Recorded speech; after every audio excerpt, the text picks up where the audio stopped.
வணக்கம் கோபியா. திண்டுக்கல் மாவட்டம் வத்தலகுண்டு பேருந்து நிலையத்திலிருந்து பல்வேறு பகுதிகளுக்கு அரசு பேருந்துகள் பொதுமக்களுக்காக இயக்கப்படுகிறது. இந்நிலையில் இதேபோல் உசிலம்பட்டிக்கு அரசு நகர பேருந்து பொதுமக்களை ஏற்றிக்கொண்டு பேருந்து பயணிகளுடன் உசிலம்பட்டி, விருவீடு, கண்ணாப்பட்டி உள்ளிட்ட வழியாக 40க்கும் மேற்பட்ட பயணிகளுடன் இந்த பேருந்து செல்வதற்காக தயாரானது. வத்தலகுண்டு பேருந்து நிலையத்திலிருந்து சுமார் 200 மீட்டர் தொலைவில் பேருந்து சென்று கொண்டிருந்த போது கடைவீதியில் பிரதான சாலையில் பேருந்து பள்ளிவாசல் என்ற பகுதியில் சென்ற போது பேருந்து நடுவழியில் நின்றது. பேருந்து நடுவழியில் நின்றதால் இரு பகுதிகளிலும் போக்குவரத்து பாதிக்கப்பட்டது. மேலும் இப்பகுதியானது மிக முக்கிய பகுதி. தென் மாவட்டையும் அதே போல் தேனி, கொடைக்கானல் உள்ளிட்ட பல்வேறு பகுதிகளையும் இணைக்கும் பகுதி. இந்நிலையில் பேருந்து பழுதாகி நின்றது. இதனால் பேருந்து பயணிகள் அனைவரும் நடத்துனர் மற்றும் ஓட்டுநரிடம் கேள்வி கேட்டனர்.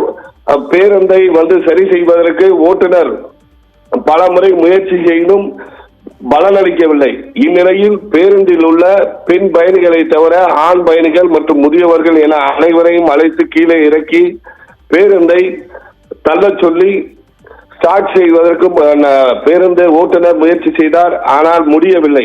தொடர்ந்து பேருந்தை குறிப்பிட்ட சில ஆண்கள், முதியவர்கள் என கீழே இறங்கி தள்ளி தள்ளு தள்ளு தள்ளு என அரசு பேருந்தை ஒரு குறிப்பிட்ட தூரத்திற்கு தள்ளி சென்றனர். இந்நிலையில் அரசு பேருந்தை தள்ளி சென்றதை இப்பகுதி இளைஞர்கள் மற்றும் பொதுமக்கள் வீடியோ எடுத்து தற்போது சமூக வலைதளங்களில் பரவி வருகிறது.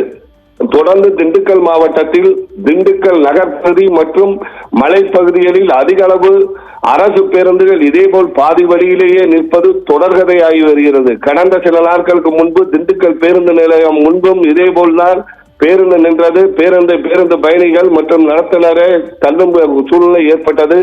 அதேபோல் மலை கிராமங்களில் அதிக அளவு அரசு பேருந்துகள் பாதியிலேயே நிற்பதும் பேருந்து பயணிகள் பாதியிலேயே இறக்கி விடுவதும் தொடர்கதையாகி வருகிறது. தமிழக அரசும் தமிழக போக்குவரத்து துறையும் இந்த மலை பகுதிகளுக்கும் அதே போல் கிராம பகுதிகளுக்கும் அரசு போக்குவரத்து உள்ள பகுதிகளுக்கு மட்டும் நல்ல பேருந்தை வாய்ப்பு கொடுக்க வேண்டும். அதே போல் பேருந்து பாதியிலேயே நிற்காமல் பயணிகள் பாதியிலேயே இறக்கி விடாத சூழ்நிலை ஏற்படுத்த வேண்டும் என கோரிக்கை வைக்கின்றனர். ஓவியா.